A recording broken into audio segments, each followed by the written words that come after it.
Muli na namang ipinamalas ng kapulisan ang kanilang malasakit at dedikasyon sa serbisyo sa isinagawang relief operation para sa mga evacuees na apektado ng kalamidad.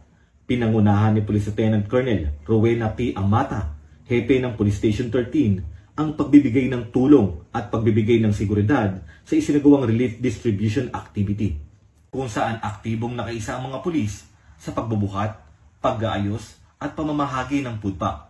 Buong puso ang naging pagtulong ng mga miyembro ng kapulisan upang matiyak na maayos at sistematiko ang pag-abot ng tulong sa mga evacuees. Mahigpit ding sinisiguro ng mga pulis ang seguridad at kaayusan sa lugar habang isinasagawa ang aktibidad.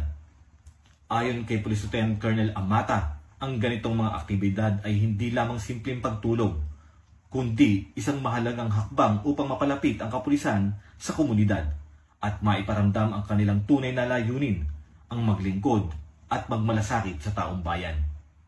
Ako po si Patrolman Lugimir Julian, nagbabalita para sa Police News Express.